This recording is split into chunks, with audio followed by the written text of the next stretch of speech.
வந்த பொண்ணு கொஞ்சம் அட்ஜஸ்ட் பண்ணி இருந்துக்குன்னு தானே திருப்பி அறிவுரை கொடுத்திருக்கிறீங்க. கல்யாணம்னா அப்படிதான்மா, இன்னும் பார்க்க வேண்டியது எவ்வளவோ இருக்கு. இந்த வார்த்தையை பயன்படுத்திருக்காங்க. இன்னும் பார்க்க வேண்டியது எவ்வளவு இருக்கு. இப்ப என்ன பாக்குறதுக்கு பார்க்கலாமா? இப்போ என்ன பாக்குறதுக்கு மிச்சம் என்ன இருக்கு? அவன் சரி, அவங்க வரதட்சணை அப்படி இப்படிதாம்மா இருக்கும், அதை நம்ம பண்ணிக்கிறோம் அப்படின்னு அவங்க சொன்னா, அதை நான் அதை கண்டிக்கிறேன். நான் அதையே நீங்க செய்யக்கூடாது. ஒரு குற்றவாளியை நீங்க உருவாக்க கூடாது. வரதட்சணை அட்டிங்க, என் பொண்ணு மகாலட்சுமி மாதிரி கொடுத்துருக்கேன், நீ யாருடா அதுக்கு மேல வரதட்சணை கேட்கறதுக்குன்னு கேட்டிருக்கணும். ஊரை கொட்டி அவங்களை அசிங்கப்படுத்தி இருக்கணும்.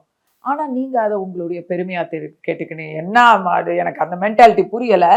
ஏன்னா எனக்கு என் தாயாருக்கு என்ன பண்ணணும்னு கேட்டாங்களாம். என் வீட்டுல என் தாயாருடைய தந்தை கல்யாணத்தை சிறப்பா முடிச்சிருங்க, அப்புறம் வேற என்ன செய்யணும்னு கேட்டாங்களாம். என்னுடைய தந்தையுடைய தந்தை உங்களுக்கெல்லாம் தெரியும், அவர் ஏற்கனவே சீர்திருத்தவாதி, காந்தி வழியில போய் அந்த விஷயம்லாம் ஏற்கனவே நிறைய பேசியிருக்கணும்.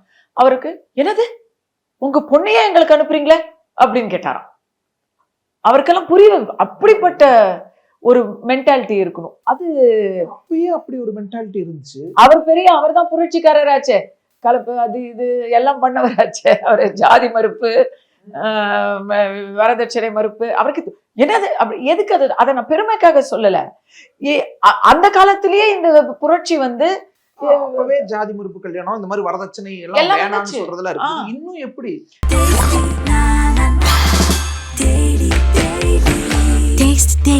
Taste the Daily.